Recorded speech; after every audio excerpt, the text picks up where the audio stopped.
오늘 우리에게 주시는 하나님의 말씀은 고린도전서 1장 18절에서 25절 말씀입니다. 고린도전서 1장 18절에서 25절 말씀, 신약성경 246페이지입니다. 고린도전서 1장 18절에서 25절 말씀, 제가 한 구절, 여러분이 한 구절 교독하시겠습니다. 십자가의 도가 멸망하는 자들에게는 미련한 것이요 구원을 받는 우리에게는 하나님의 능력이라.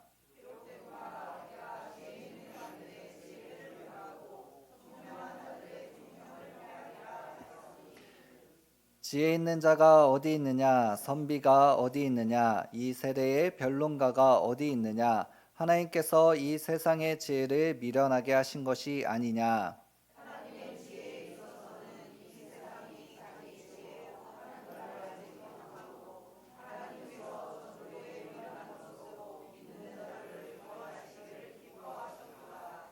유대인은 표적을 구하고 헬라인은 지혜를 찾으나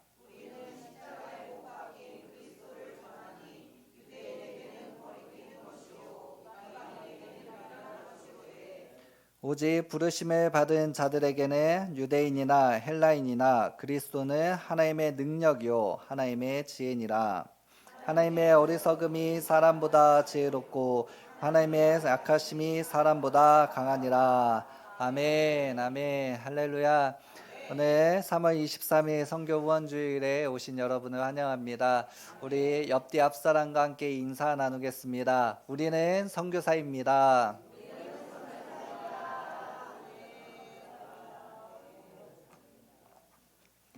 우리의 고백처럼 저희 해외에 계신 분들만 선교사가 아니라 주님의 부르심을 받은 우리 모두가 선교사입니다. 그 선교의 사명 잘 감당하시는 여러분 되시기를 바랍니다. 여러분 10년이면 강산도 변합니다. 정말 이 세상은 참 빠르게 변하는 것 같습니다. 제가 어린 시절 과자를 사러 갔을 때 고기는 다 100원짜리였어요. 근데 어제 이제 조카들이 오고 함께 이제 가게에 갔는데 눈이 희둥그레집니다. 야야 좀 적당히 사라. 과자 하나에 막 5,000원이 넘는 것이 있고 어떤 건 7,000원이 넘고 야 그건 안 된다. 이렇게 하면서 100원 하던 것이 어느새 2,000원, 3,000원, 5,000원까지 가고 또 제가 초등학교 5, 6학년 때 이제 컴퓨터가 보급화되기 시작했습니다. 뭐 서울에 계신 분들은 더 빨리 했겠지만 저는 시골에 살아서 초등학교 5, 6학년에 보급을 받았는데 이제는 그것을 넘어서서 스마트폰까지 나오고 꿈에 그리던 제가 초등학교 때 그렸던 그림이에요. 전기 자동차가 이제 등장을 하고 또 자율주행이 보급화되는 세상이 되었습니다. 참으로 빠르게 변합니다. 이 눈에 보이는 것만 변하는 것뿐 아니라 생각도 사상도 가치도 빠르게 변하고 있습니다. 세대 차이가 그렇지요. 이 몇 세대가 안 갔는데 조선시대에도 그렇게 차이가 안 났을 텐데 유독 이 오늘날의 세대는 참 세대별 차이가 심하게 나고 있습니다. 노인과 아이가 만나서 이야기하면 마치 딴 세상의 사람들이 만난 것처럼 대화가 안 되고 뭔가 소통이 안 되는, 이제는 어른들 조언들이 때로는 세상과 지금 우리가 살고 있는 세상과 맞지 않음을 종종 발견하게 됩니다. 예전에는 근면성실하면 최고의 가치였어요. 그래서 저도 어렸을 때부터 성실하게 살아야 된다, 착하게 살아야 된다, 이 말을 듣고 정말 아침부터 저녁까지 부지런한 사람들이 최고였습니다. 근데 이제는 기회주의와 실용주의가 더 큰 가치를 갖는 것 같습니다. 제가 어떤 교육을 이제 받으러 갔는데 그 분야에서 꽤 성공한 사람이에요. 직책이 높고 그 자격증도 이제 딸만큼 따서 더 이상 올라갈 곳이 없는 사람이 와서 강사를 했습니다. 그래서 그 쉬는 시간 같은 때에 자기가 자기 이야기를 하는데 자기는 원래 대기업 출신이라는 거예요. 그래서 열심히 해서 대기업에 취직을 해서 이렇게 살아왔는데 이제 30 중반쯤 되니까 자기가 올라갈 수 있는 수준이 보이더랍니다. 그래서 야, 꿈이 없구나 하는 그 생각이 들자마자 그만두고 자격증 시험을 준비해서 1년 만에 그 자격증을 따고, 어렵다는 자격증이거든요. 따고 합격해서 마음부터 이 일을 시작하게 돼서 50대 이제 후반 됐는데 이제 최고의 자리에 올라간 거예요. 그 얘기를 들으면서 야, 참 열심히 사는 사람이구나. 참 대단한 사람이다라고 생각을 했습니다. 그 이야기를 쭉 하면서 그런데 그분이 자기 인생에 대해서 결론적으로 이야기한 것이 있습니다. 무엇인지 아십니까? 저에게 이렇게 조언을 해주시는 거예요. 여러분, 제가 이렇게 열심히 살고 참 부지런히 살았는데 여러분은 열심히만 정직하게만 사시지 마시기 바랍니다. 제가 어떻게 기회가 돼서 부동산 투자를 하게 되었는데 제가 몇십 년을 열심히 일해야 벌 수 있는 돈을 한순간에 벌게 되었어요. 그때 제가 현타가 왔습니다. 야, 나는 무엇을 위해서 이렇게 열심히 살았나? 내가 놓친 기회가 얼마나 많았나? 진작에 말을 듣고 투자를 해볼 걸. 그러면서 교육받는 저희에게 기회가 오면 잡으시기를 바랍니다 하며 자기 얘기를 마쳤습니다. 저는 이 이야기가, 저의 경험이 마치 이 세상을 딱 보여주는 것과 같습니다. 근면성실하면 그동안은 최고의 가치였는데 이제는 미련한 것이라 라고 부르는 세상이 되었습니다. 무식한 사람이다 라고 합니다. 이제는 기회를 잡을 줄 아는 사람, 이제는 효율을 이제 낼 수 있는 사람, 이제는 도전할 수 있는 사람이 최고의 사람이 되어가는 시대에 살고 있습니다. 그래서 우리가 듣는 단어들이 이런 단어들이 많아요. 고효율, 극대화, 효율성, 가성비, 이 스마트하다라는 이런 이야기들. 이제는 무식하게 열심히만 해서는 안 된다는 거예요. 무언가 이제 실용적으로 효율을 따져야 되고 이 적은 가치로 큰 효과를 내야 된다. 이것이 지금 우리가 사는 세상입니다. 그래서 변화에 빠르게 적응해야 되고 트렌드에 민감해야 되고 이렇게 발빠르게 변화되는 것이 큰 가치를 가지게 되었습니다. 근데 이것들이 이제 우리 교회 안에서도 들어왔죠. 그래서 교회 안에 이것들이 들어오면서 어떤 일들을 해냈습니까? 바로 우리가 하는 이 일에 대한 평가들을 하기 시작한 거예요. 그리고 성과를 이제 분별하기 시작합니다. 야, 우리 교회 가운데 뭐 이런 사업을 이제 하게 되었는데 이것을 이렇게 하면 어떤 효과가 날까? 그래서 그 일을 마치면 이제 평가를 합니다. 그래서 어떤 성과를 마쳤는데 우리가 이제 청년연합회에 수련을 했습니다. 그러면 이것에 대해서 우리는 무슨 생각을 합니까? 몇 명 모였어? 이것부터 따지는 거예요. 성과. 선교를 합니다. 그래서 몇 명이나 구원을 받았는데, 집회를 했어요. 몇 명이나 모였는데, 교회를 개척했어요. 몇 명이나 했는데, 무언가 이제 성과를 내기 시작한다는 거예요. 이 실용주의가 교회에 와서 참 좋은 역할들도 했습니다. 그동안 낭비되었던 것들을 분별하게 되어지고, 그동안 이제 어떻게 이것들을 잘 효율적으로 해내서 어떻게 큰 성과를 낼 수 있을까? 그래서 많은 방법들, 많은 이론들이 쏟아져 나왔고 그것에 맞춰서 많은 교회들이 성과를 내게 되었습니다. 우리가 이제 선교 후원주의를 월 말에 이렇게 드려지는데 저도 이제 선교회를 운영하기 때문에 월 말마다 받는 것들이 있어요. 무엇이 하면 선교사님으로부터 선교 편지들을 받습니다. 그동안 저는 쓰는 입장이었는데 이제 받다 보니 마치 그것이 선교 보고서처럼 보이는 거예요. 그리고 그렇게 대하는 저를 발견하게 됩니다. 야, 한 달 동안 이제 선교 후원을 했는데 이분들이 어떤 사역을 해서 어떤 효과들을 냈을까? 어떤 성과들이 있었을까? 어떤 변화들이 있었을까? 이렇게 받으면서 그런 것들을 따지고 요새 교회에서도 교계에서도 선교계에서도 야, 그동안의 이 가치들을 이제 내버려 두고 이제는 새로운 방법들을 가져와서 새롭게 해보자 라는 이야기들을 많이 듣습니다. 그러면서 한 가지 이제 마음에 경각심이 드는 거예요. 이게 맞나? 우리 교회는 특별한 공동체입니다. 우리는 그냥 교제로 모인 것이 아니죠. 우리는 분명한 목적을 가지고 있어요. 바로 하나님의 일이라는 뚜렷한 목적이 있습니다. 선교, 그것은 선교지요. 선교라는 그 부르심 안에서 너희는 땅끝까지 이르러 내 증인이 되라 라는 그 부르심 안에서 우리가 모였어요. 그러면 우리는 무엇을 해야 돼요? 하나님의 일이라는 이 전도의 사역, 이 선교의 사역을 감당해내야 됩니다. 그러다 보니까 이 실용주의가 우리 가운데 찰떡이었어요. 뭔가 성과를 내야 되고 뭔가 이루어야 되는 이런 일 가운데서 그 열매를 맺어야 된다는 부담 가운데서 이것들이 찰떡같이 붙어 버렸습니다.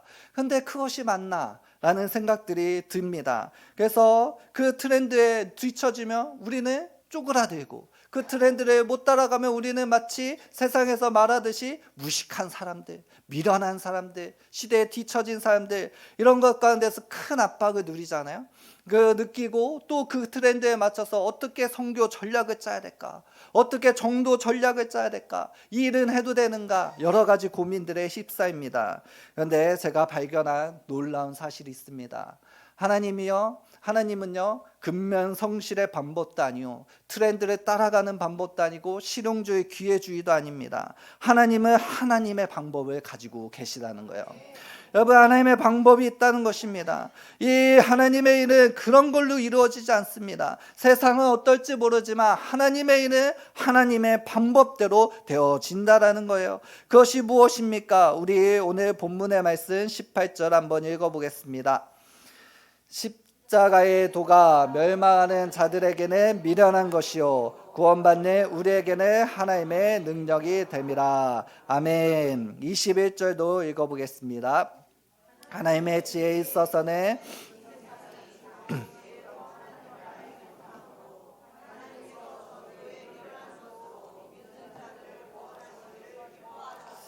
아멘, 아멘.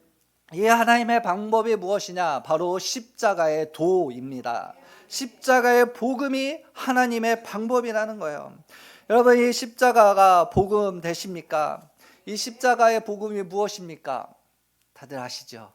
모르면 곤란해요. 우리가 믿는 것이 십자가잖아요.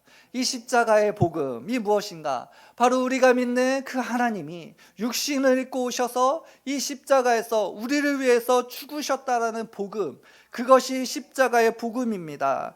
그런데 이것이 어떻게 받아들여집니까? 우리 18절 다시 한 번만 읽어보겠습니다.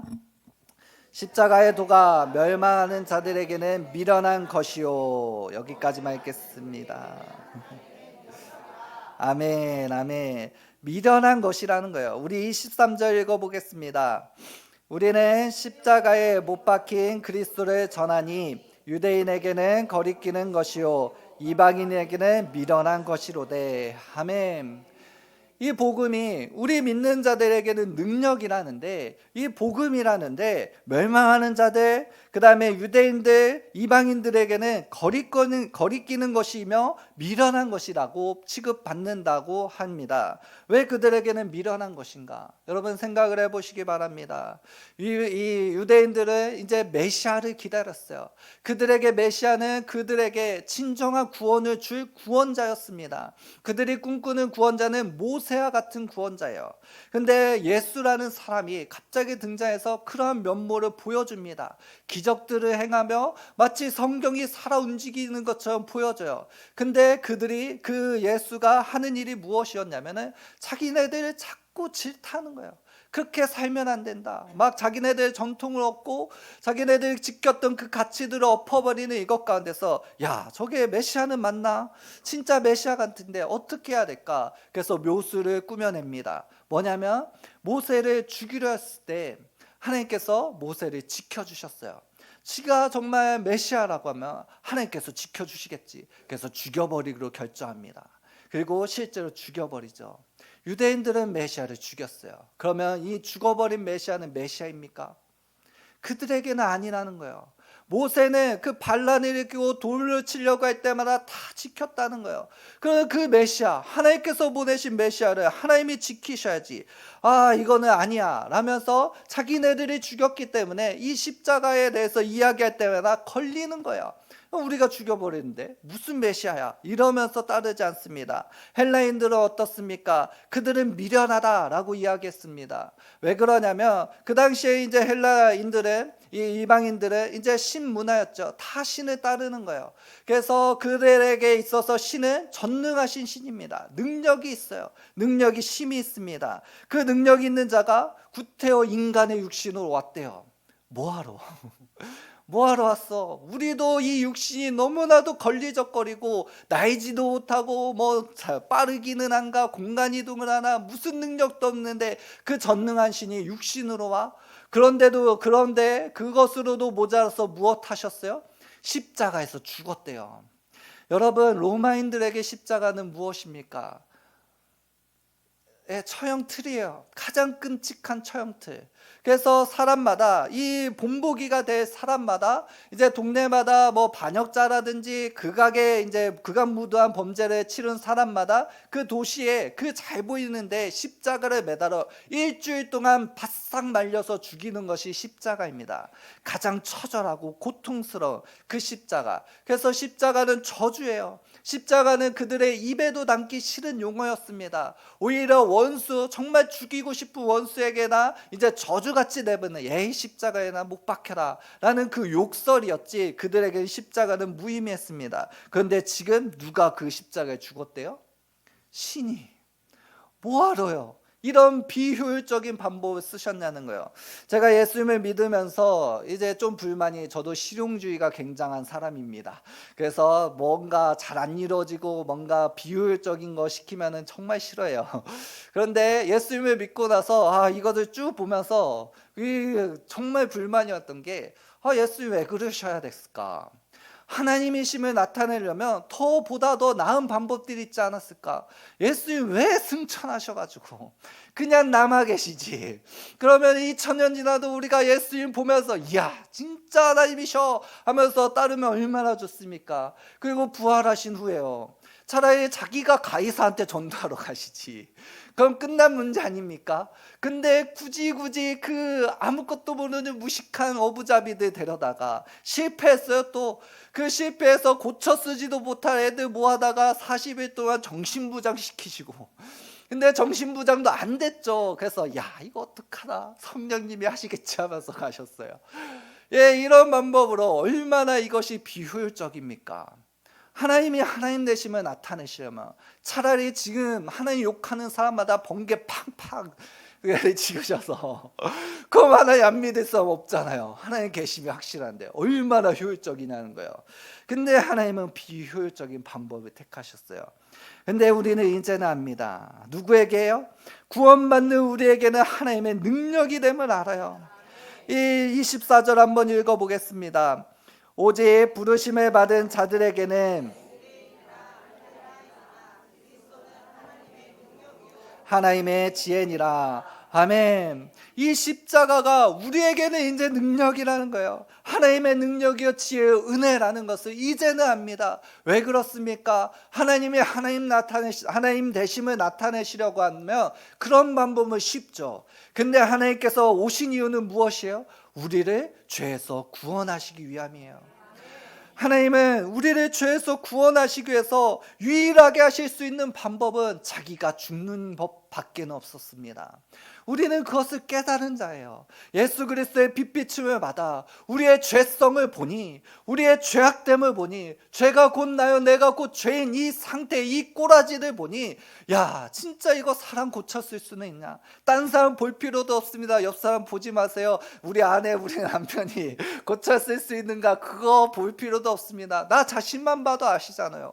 얼마나 이 대먹지 못한 놈들인가, 얼마나 이 쓰레기 중에 쓰레기인가. 정말 내가 예수님을 믿었는데, 그래서 용서 받았다고 했는데 그 구원을 받았음에도 우리는 고쳤을 수가 없는 거예요. 이 죄악이 얼마나 끈적이고 우리를 올가매고 있는가. 여전히 우리의 기도는 이렇습니다. 일주일간 죄악 가운데 살다가 온 우리들을 용서하여 주시옵소서. 이 꼬라지만 봐도 이 죄가 얼마나 무지막지한지를 알게 됩니다. 그래서 이 죄가 얼마나 값이 얼마나 큰지, 우리를 그냥 내버려 두지 않고 지옥까지 끌고 가서 영원토록 심판받아도 모자랄 만큼의 그 값이 우리의 죄값이라는 거예요. 그러면 이제 그것을 덮고도 남을 값어치가 있어야 되잖아요. 이 세상 어디를 봐도 없다는 것입니다. 무엇으로 우리를 대신할까? 우리가 이 모든 피조물보다 하나님보다 조금 못하게 지어진 존재인데 하나님과 우리 사이에는 아무것도 없어요. 우리 바로 위가 하나님이십니다. 무엇을 우리의 가치를 대신할 수 있을까? 하나님밖에 없다는 거예요. 그래서 하나님이 친히 육신이 입으시고 오셔서 우리의 죄가 되셔서 우리의 죄를 대신해서 본인이 그 값을 치르 주셨다는 것입니다. 그래서 십자가의 복음은 바로 우리에게 능력이다. 이것만큼은 우리를 구원할 방법이 없음이 명백하다라는 것입니다. 그래서 사람들은 여러 가지로 자기를 구원할 방법들을 끄집어냅니다. 이 지혜 있는 자가 어디 있느냐, 선비가 어디 있느냐, 이 세대의 변론가가 어디 있느냐, 너희들 그 지혜들로 너희들이 구원할 방법을 찾아보라. 하나님께서 이 세상의 지혜를 미련하다 하심이라. 아무데도 없다라는 것입니다. 오직 십자가만이 하나님의 능력이요 구원받는 우리에게 참된 구원을 주시는 능력이라는 것입니다. 여러분, 전도요 선교 아무것도 아무런 방법으로도 되지 않습니다. 오직 십자가 복음에는 없다라는 거예요. 근데 이 십자가 복음이 어떻게 복음이 되었습니까? 바로 예수님의 그 철저한 순종으로 이루어졌다는 거예요. 하나님 그러실 필요 없어요. 육신을 입고 이 땅에 오실 필요도 없습니다. 우리를 위해서 십자가 지실 필요도 없어요. 하나님이 뭐 하시었어요? 우리 없어도 하나님 잘 사십니다. 우리 없어도 하나님 영광 되시는 분이에요. 우리가 그 트로피 들고 하나님께 영광입니다 한다고 하나님 영광 받으십니까? 하나님 그 영광 없어도 이미 영광스러우신 분이에요. 하나님 우리의 찬양을 받으신다고 하나님 우리 찬양을 받지 않으셔도 이미 찬양을 받기에 합당하신 분이에요. 하나님 우리의 사랑이 필요하다고요? 아니요, 하나님의 사랑은 완전합니다. 아무것도 필요 없으신 분이 철저하게 그 사랑 하나만으로 우리를 위해서 친히 인간 되시고 잉태되시고 수정체 되시고 작상되셔서 이 땅 가운데 오셔서 친히 그 십자가 지셨다는 거예요. 이것이 얼마나 이 십자가 지기가 얼마나 힘드신가. 그 하나님이셨던 예수님조차도 그것이 너무나도 끔찍했습니다. 그래서 이 세상 가운데 많은 처형 방법들이 있지만 지금까지도 꼽는 최악의 처형 방법이 십자가형이에요. 예수님조차도 그거 앞에서 그 십자가 처형 앞에서 그 전날 밤에 무엇을 하셨냐면 기도하셨습니다. 밤이 새도록 기도하셨어요. 땀방울이 핏방울 내도록 기도하신 것이 무엇인지 아십니까? 뭔가 거룩한 기도를 하셨을 것 같죠? 아니요, 이 잔을 내게서 피해 주시옵소서. 십자가 안 지고는 안 됩니까? 아버지, 꼭 십자가여야 됩니까? 이거 안 지면 안 됩니까? 그런데 제 원은 이 십자가 안 지고도 이 구원을 이룰 수 있는 방법이 좀 있었으면 좋겠습니다. 그런데 없다 하시니 제 원대로 하지 마시고 아버지의 원대로 하여 주시옵소서. 철저하게 자기를 버리시고 하나님 아버지께 순종함으로 이 십자가 복을 완성하셨다는 거예요. 그래서 이 십자가의 도는 지금도 우리 가운데 외칩니다. 하나님의 방법밖에는 방법이 없다. 다른 방법은 없다는 거예요. 하나님의 방법만이 하나님의 일을 이루십니다. 아멘이십니까? 지금도 선교는 어렵다고 합니다. 전도 안 된다고 해요. 그런데 이 앞에서 주님은 당당하게 외치십니다. 25절입니다. 함께 읽어보도록 하겠습니다. 어리석음이 사람보다 지혜롭고 하나님의 약하심이 사람보다 강하니라. 아멘. 너희들 할 수 없다고 하느냐? 사람으로서 할 수 없으되 나는 하나님은 하실 수 있느니라. 아멘. 하나님의 어리석음이 사람보다 지혜롭고 하나님의 약하심이 사람보다 강하다라고 이야기하십니다. 여러분, 선교직 가운데 또 전도 가운데 많은 전략들을 쏟아냅니다. 그런데요, 그 모든 전략들이요 지금도 유용하고 정말로 폭발적인 효과들을 이뤄내는 것들이 있습니다. 그런데 그 현장 가운데서 여전히 꺾이지 않는 단 한 가지 문장이 있어요. 무엇이냐면 우리의 가슴을 뛰게 하죠.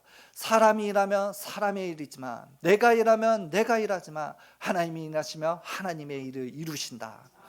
아멘. 하나님만큼의 일을 이루시는 것은 하나님밖에 없다는 거예요. 우리가 동부서주하면서 열심히 일해봐 우리는 그것만 합니다. 아무리 지혜를 짜내보고 아무리 열심히 해도 그 효과들을 만들어내지만 그것밖에는 안 된다는 거예요. 하나님의 방법은 하나님의 일을 이루십니다. 여러분, 이 출애굽 하나님의 일들을 보시기 바랍니다.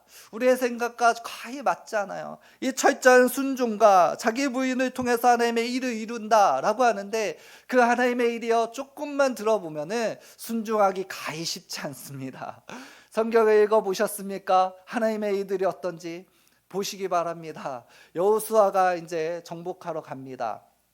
옆 앞에 이제 여리고 성이 다 버티고 있어요. 뭐 5m 이상, 7m 이상 되는 그 무지막지한 성벽이 가로막고 있어요. 여러분, 이 성벽 무너뜨리려면 어떻게 해야 됩니까? 어떻게 해야 되죠? 투석기를 준비하거나, 뭐 오늘날 현대식이니까 대포를 준비하거나, 뭔가 이제 오늘날에는 또 똑똑하니까 막 그 성벽의 높이, 그 두께, 하중, 그 강도를 계산해서 막 어떤 운동력 에너지를 해가지고 폭탄이 얼마나 필요하고 중량이 어떻고 화학이 어떻고 하면서 어쨌든 강한 뭐 대포라든지 투석기라든지 이런 걸 준비해야 되잖아요. 근데 하나님은 무엇을 시키셨어요? 돌아. 7일 동안 돌고 마지막에는 7바퀴 돌아. 이게 여러분 성벽 무너뜨릴 수 있습니까? 그래서 오늘날에 여러 똑똑한 양반들이 야, 그 당시에 출애굽 민족이 한 250만 정도 됐으니까 우와, 다 같이 한 목소리로 외치면은 공진이 일어나서 뭐 소리에 뭐 어떻게 해서 그것도 무너질 수 있어 라고 합니다. 그렇다면 여러분, 콘서트 이런 데 가면 정말 100만 명 모이는 데도 있거든요. 떼창하면 산이 무너져야죠. 그들의 떼창이 더 크지 않겠습니까? 그 떼창만 하면 콘서트 현장마다 건물들이 무너지고 유리창들이 깨지고 이런 역사들이 있어야죠. 그것들이 과학적으로 증명되면 안 돼요. 도저히 불가능한 일입니다. 하나님이 시키시는 일이요, 말도 안 돼요. 우리의 상식 밖이에요. 도저히 안 돼요. 그것은 성공할 수 없습니다. 요단강 건널 때는 어땠죠? 급류가 흐르고 있었어요. 여러분, 이제 장마철이 올 텐데 장마 끝나고 한강에 가세요. 그리고 그것을 건너보시기 바랍니다. 평범하게도 안 돼요. 어떤 장비로도 안 됩니다. 급류 가운데 뭐 보트 띄운다고 안 돼요. 그런데 하나님의 방법은 뭐예요? 언약궤를 맨 제사장들이 그냥 발을 담그래요. 그 소리 뭐예요? 주라는 거예요.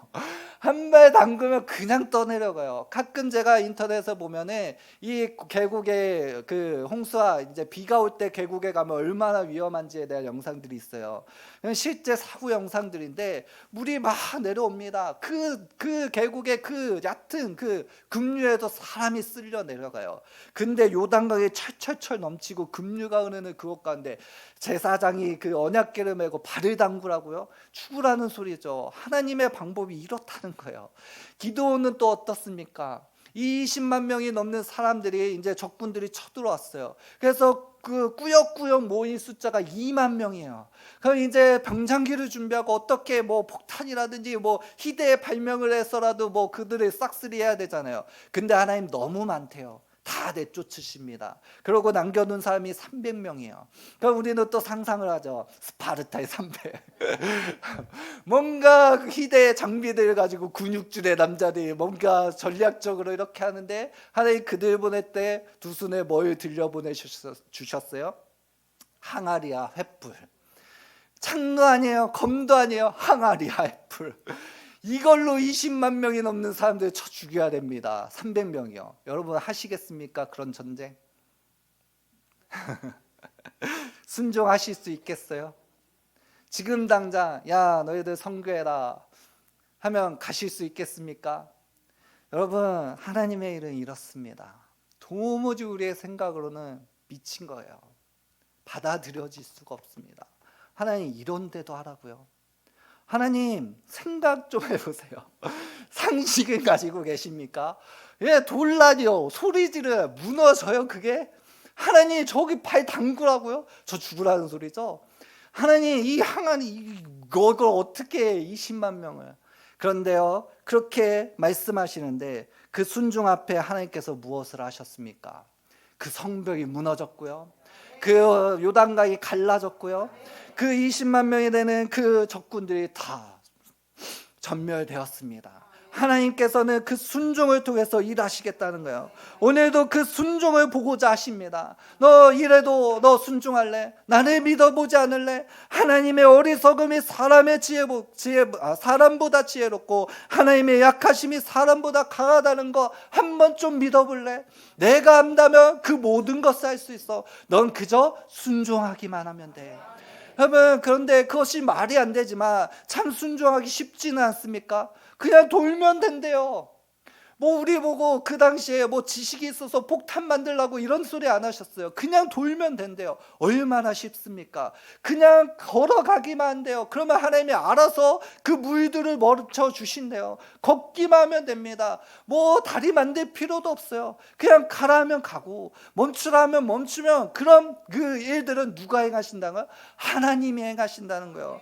하나님께서 우리들 가운데 말도 안 되는 것처럼 보이는 그런 일들을 순종하라고 하시지만 그 순종이 우리에게 힘든 건 아닙니다. 너무나도 단순하다는 거예요. 가라 하면 가면 됩니다. 멈추라 하면 멈추면 되고 하라 하면 하면 됩니다. 그런 일들 앞에서 우리들이 얼마나 이 큰 놀라운 하나님의 일들을 보게 됩니까?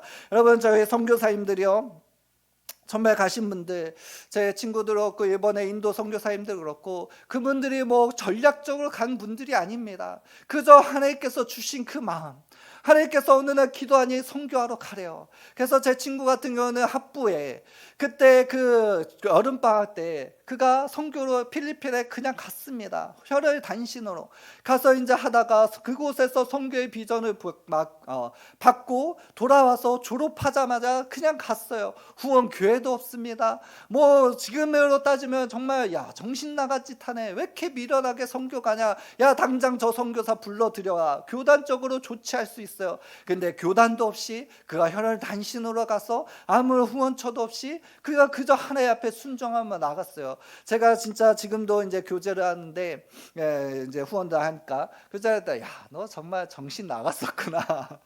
넌 정말 뭐한 놈이구나라고 하면서 이야기하는데, 그런데 그렇게 나간 그 현장 가운데 하나님께서 지금까지 책임져 주십니다. 여러분, 인도 선교사님 여사예요. 혈혈 단신으로 그 인도 가운데 그 위험하다는 20년 전에 가서, 그 다른 지역도 아닙니다. 기독교의 90% 되는 그런 지역들도 있어요. 근데 없네. 그 힌두의 메카 가운데 제가 그 일주일 동안 교제하면서 입에 닳도록 선교사님 무슨 정신을 하셨습니까? 어떻게 그러셨어요?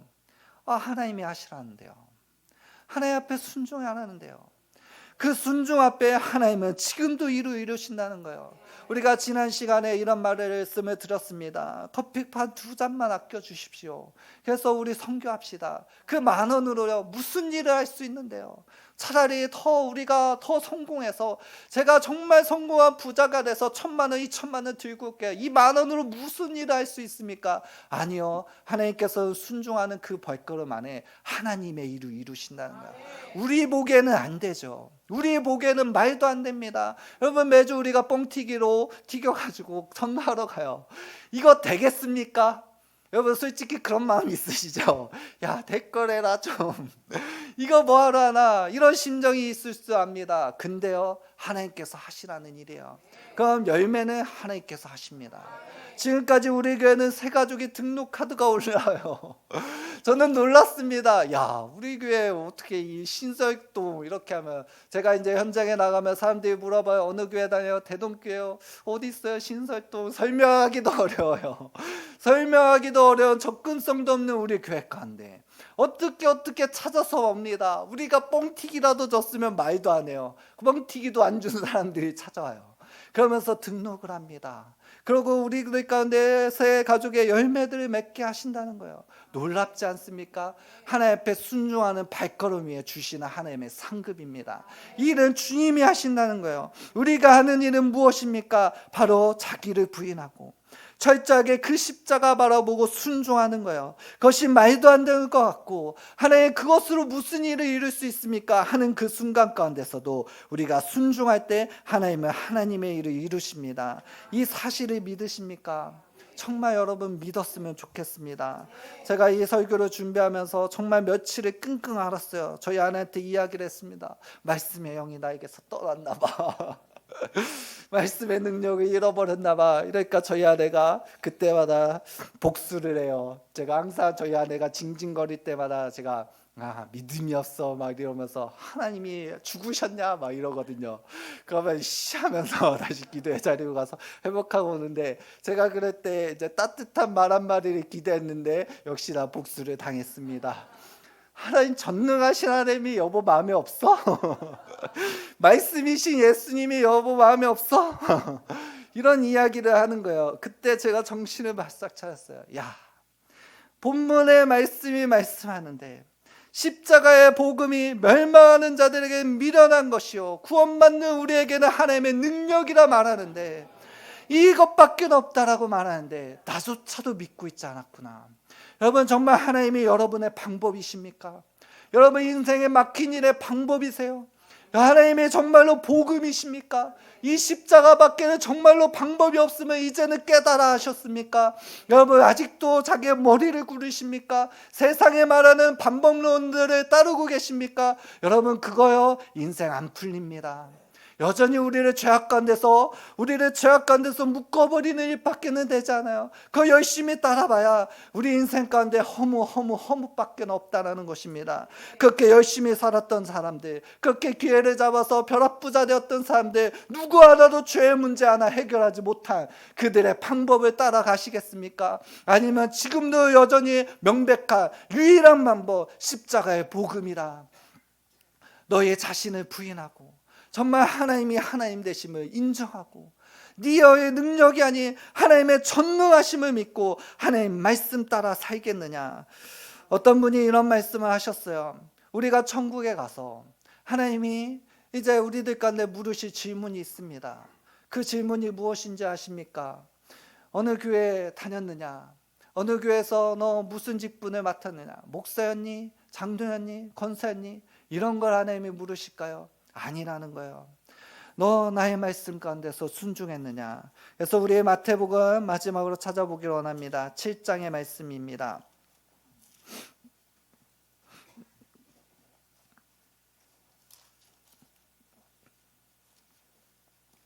마태복음 7장 20절부터 한번 읽어보겠습니다.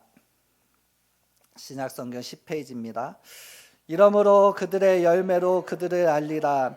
나더러 주여 주여 하는 자마다 다 천국에 들어갈 것이 아니요 다만 하늘에 계신 내 아버지의 뜻대로 행하는 자라야 들어가리라. 그날에 많은 사람이 나더러 이르되 주여 주여 우리가 선지자 노릇을 하며 주의 이름으로 귀신을 쫓아내며 주의 이름으로 많은 권능을 행하지 아니하였나이까 하리니 그때 내가 그들에게 밝히 말하되 내가 너희를 도무지 알지 못하니 불법을 행하는 자들아 내게서 떠나가라. 그러므로 누구든지 나의 이 말을 듣고 행하는 자는 그 집을 반석 위에 지은 지혜로운 사람 같으니 비가 내리고 창수가 나고 바람이 불어 그 집에 부딪히되 무너지지 아니하나니 이는 주추를 반석 위에 놓은 까닭이요. 아멘 아멘. 이것이 오늘날의 이런 말이죠. 천국에 와서 주여 내가 이 대동교회 목사였어요. 대동교회에서 참 많은 일들을 행했습니다. 이런 거 안 물으신대요. 무엇을 물으신대요? 나의 말을 지켰느냐? 나의 이 말씀을 따랐느냐? 정말로 내가 전능자이심을 알고 내가 너희 아버지이심을 알고 내가 너희를 지키시는 자요 보호하는 자요 이끄시는 자요 나만 믿으면 돼 라고 했던 그 말씀 정말 믿고 너희가 나만 믿고 따라왔느냐? 다른 세상의 것 기웃기웃 거리지 아니하고 세상의 가치를 따라 살지 아니하고 정말 이 평생 하나님의 일을 위해서 네 짱구 굴리지 않고 정말 주어진 말씀 그 한 말씀마다 순종하며 따라왔느냐 물으신다라는 것입니다. 그래서 하나님께서 우리들 가운데 정함하게 주시는 명령이 무엇입니까? 쉬지 말고 기도하라. 쉬지 말고 하나님을 의지하라. 한순간한순간도 놓치지 말고 하나님 붙들며 하나님이 일하십니다.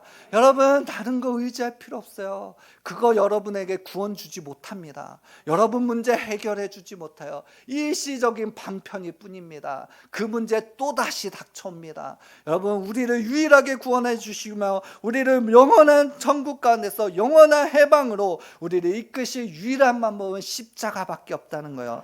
그 십자가 지금 주님이 우리 가운데 주셨습니다. 누구든지 나를 따르려거든 자기 십자가를 지고 나를 쫓을지니라. 나의 이성과 그래서 우리가 이 말씀을 가지고 함께 기도하기로 원합니다. 하나님께서 우리들 가운데 이 십자가 지고 우리를 따르라고 초청하고 계십니다. 그런데 그 십자가가 우리가 생각할 때는 우리의 이성과는 전혀 맞지 않는 방법, 야 이것으로 어떻게 이 문제를 해결하나, 기도가 무슨 밥을 먹여주나, 기도가 무슨 이 일을 해결할 수 있나, 기도해야죠, 기도해 주십시오, 그러면서 정작 자기는 기도하지 않는 우리의 모습을 발견하게 됩니다. 믿지 않음이죠. 하나님이 해결하실 수 있다는 믿음이 없습니다. 그래서 우리는 여러 가지 방법들을 찾아 나섭니다. 하나님을 의지하기보다 기도가 먼저라고 해놓고서 기도 한 번 안 하고 먼저 방법들을 찾아 나가는 우리의 모습을 발견하게 됩니다. 우리의 믿음 없음입니다. 여러분 정말 믿음을 가지시기를 축원합니다. 하나님 나에게 믿음을 주시옵소서.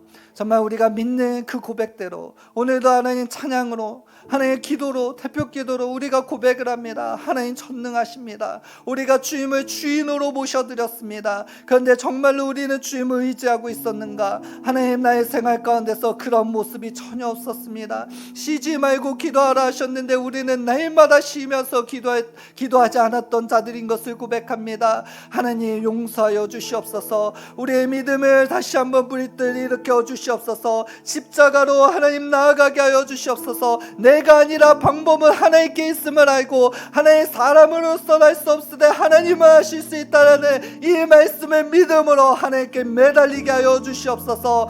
하나님 우리 가운데 믿음을 회복시켜 달라고 이 시간 함께 주여 한번 부르짖고 기도하시겠습니다. 주여